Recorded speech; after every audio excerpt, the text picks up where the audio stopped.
एवढी व्यवस्था आहे. कृपया ह्या वर्गात पालकांनी इथं येऊ नये किंवा आपल्या नातेवाईकांना जरा जाऊन बघून ये माझ्या मुलाला असं सांगू नये. त्याचं कारण सांगतो. तुम्ही सकाळी सूर्यनमस्कार घालत असताना तुमचा सगळ्यांचा एक ग्रुप होणार, व्हॉट्सअप ग्रुप असणार आणि या व्हॉट्सअप ग्रुपला प्रत्येक मुलगा आपला काय करतो, अंघोळ करत असताना फोटो नाही, संध्या करत असताना फोटो असणार, सूर्यनमस्कार योगासनं करत असताना फोटो असणार. जी पूर्वीची लोक आहेत त्यांना मी सांगायची जरूर नाही. आता नवीन कोण आलेले आहे, यंदा जवळजवळ 16-17 मुलं नवीन आली आहे. त्यांचं कौतुक आहे इथं आला धाडस केल्याबद्दल. आणि त्याच्यानंतर नाश्ता खात असताना एखाद दुसरा फोटो असणार, अभ्यास करत असताना फोटो असणार, इंडिव्हिज्युअल सुद्धा असणार, दुपारी जेवताना असणार, संध्याकाळी स्तोत्र म्हणताना फोटो असणार. हे प्रत्यक्ष तुम्हाला दिसतात. एखाद दुसरा भजनाच्या वेळेला व्हिडिओ सुद्धा असणार. हे सगळे असणार. हे तुम्हाला प्रत्यक्ष दररोजच्या दररोज दिसणार. त्यामुळं पालकांनी काळजी करायची जरूर नाही. काळजी अजिबात करू नका. जो विश्वास ठेवलाय तोच कायम ठेवा आणि आपल्या नातेवाईकांना आणि आपण इथं येऊन त्या मुलाला भेटावं असं कधी करू नका. फोन करू नका.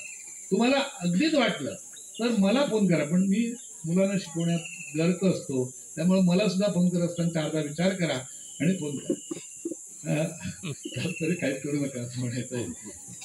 22 दिवसांनी ठीक 5 तारखेला संध्याकाळी तुम्हाला ते सांगतीलच. गेल्या वर्षी छानपैकी आमंत्रण दिलं सगळ्यांना, पण यंदा तसं द्यायला मिळेल असं सांगता येत नाही. तरी सुद्धा देतील ती मुलं आपापल्या परीनं. बाबांची आठवण असं आमंत्रण द्यायचा एक प्रकार असतो. गेल्या वर्षी त्या सगळ्या मुलांनी आपापल्या मताप्रमाणे त्यांना काय वाटतं, मी इथं कसं आहे, मी बरं आहे, मग आई बाबा तुम्ही अमक्या तारखेला मला न्यायला या, छानपैकी सर्वांनी आमंत्रण दिलं प्रत्येक पालकाला, प्रत्येकाने. आणि त्यानंतर कार्यक्रम सांगता झाली. अशा प्रकारे रूपरेषा आहे. कधी म्हणजे अडचण आली, अगदीच आठवण यायला लागली, मला तुम्ही अवश्य फोन करा. नवीन जे कोण कोण आलेले आहे त्यांच्याकरता सांगतो. जुन्यांना काही प्रश्नच नाही, जुन्यांचं फिक्स आहे म्हणून ते इथं आले. कृपया मुलांना शिकू दे आणि त्यांना एकदम आपण ज्या ह्याच्यात आश्रमात ठेवलोय, ही आश्रमात एकदम उत्तम चांगली व्यवस्था आहे. कुठेही तुम्हाला आता समजेल. आता फक्त मुलांसाठी सूचना. जी मुलं आहे, नवीन मुलं आहे, त्यांनी आपल्या बेगा आहे त्या घेऊन वर जायचं आहे. पण त्यातील बालदी ही खाली ठेवायची. त्या बालदीमध्ये साबणपेटी ठेवायची. साबणपेटी, बालदी या 2 गोष्टी खाली ठेवायच्या. आपला मग खाली ठेवायचा. 3 गोष्टी.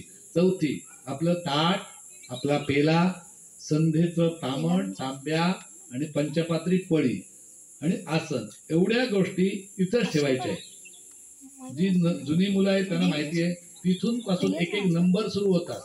आमची बाकीची मुलं दाखवणार त्या नंबराप्रमाणे तुम्ही त्या त्या कप्प्यामध्ये तुमचं काय काय ठेवायचंय.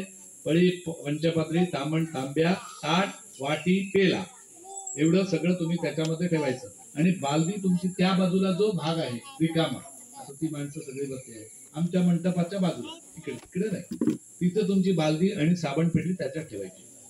कारण वर पाणी जर गेलं तर कोण एखादा दुसरा मुलगा पडू शकतो.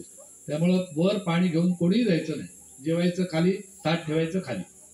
बाकी तुमचे कपडे, पावडर आणलेली नाही. त्यामुळं जे काही तुम्ही आणलेलं आहे, खाऊ कोणी आणलेला आहे का, समजा कोणी बिस्किटचा पुडा, माझ्या मुलाला मध्ये भूक लागेल तर असं म्हणून कोणी बिस्किटचा पुडा आणलेला असेल तर तो डायरेक्ट सगळा इथं सरेंडर करा. कारण उद्या त्यांना सकाळी नाश्त्याला द्यायला. काळजी करू नका. नाश्ता खाणं सारं मस्त असेल. आल्यानंतर तुम्ही हा माझा मुलगा असं तुम्ही म्हणणार. एवढे सगळे सिस्टम आमची इथं आहे. त्यामुळे खाण्यासाठी तुम्ही काय विशेष आणलेलं, कारण त्याच्यात मुंग्या येतात किंवा दुसरा कोणतरी तो घेतला तो रडायला लागतो, माझ्या बाबाने दिलेलं, माझ्या आईने दिलेलं, याने खाल्लं, असं होतं. तसं न होता ते सगळं असेल किंवा सोन्याचं काही वस्तू असेल तर त्या घेऊन चला. असं सगळ्या सूचना आहेत. शक्यतो 22 दिवस तुम्ही आरामात राहा, मुलगा आरामात राहील आणि आम्ही आरामात राहू. सगळेजण आरामात राहण्यासाठी हा मी वर्ग सुरू करतोय. आणि सगळ्या लोकांनी इथं मुलांना आणलं ठेवण्यासाठी हे केलेलं आहे. खूप खूप धन्यवाद सगळ्यांचे. आणि उपस्थित आमचे श्रीनिवास भाऊ, एक मी त्यांना विनंती करतो की त्यांनी मला पहिलेच सांगितलं मला बोलता येत नाही. मी म्हटलं तुम्ही सांगणं उत्तम करा, सांगणं वेगळं म्हणाल. तरी म्हटलं काय मुलांना आशीर्वाद द्यायला आजोबा असतात ना, आमच्या दृष्टीने ते आजोबाच आहे. त्यामुळे त्यांनी एक दोन शब्द आम्हाला सांगावे, मार्गदर्शन करावं असं मी त्यांना विनंती करतो. त्यांच्या बाजूचे आहे ते साने, ते दोन दोन शिबिर म्हणजे अशाच प्रकारचं वासंतिक वर्ग त्यांनी चालवलेले आहे आणि त्यांचा मुलगा इथं 2 वर्ष झाली येतोय. एक मिनिट.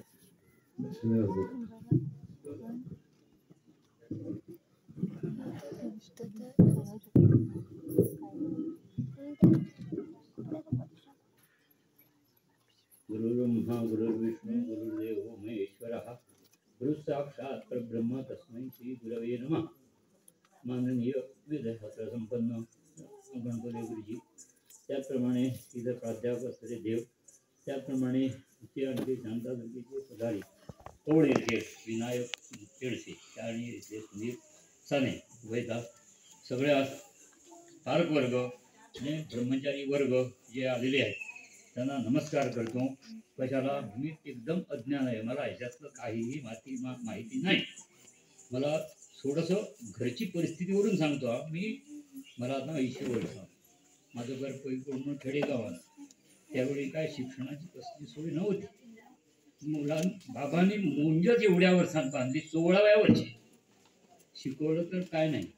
सकाळी उठलो कल्लगे शिपायला स्वातंत्र्य हे दिवस झाले की काची नाही, त्याच्याशिवाय काय नाही. तरी पण वेळ प्रसंग येऊन आम्ही 2 भाऊ घरी होतो. घरी ते भाऊ एक माझ्याबरोबर झगडे तंटे करायचे. मला वाद तंटा याच्यात मी कधीच बसत नाही. आणि माझी बहीण ठोरली दिली आहे, मला उगीच वेळ घेत थोडा वेळ राग घेऊन का बोलली. हाडेपाला दत्त मंदिरात गोबरी भटजी म्हणून आहे, त्यांना दिली. त्यांच्याजवळ मी स्थिती मांडली नाही आणि असं म्हटलं झालं आहे माझं काय करू. तर त्यांची मुलगी होती म्हणजे भाची माझी, एवढी 10-12 वर्षाची. त्यांच्याकडे त्यांनी मला म्हणा तू इथं थांब आणि एक दत्त महाराजांची सेवा कर. दत्त महाराजांची सेवा दिवसभर पूजा अर्चा मीच करायची आणि त्यांच्याबरोबर संध्याकाळ झाली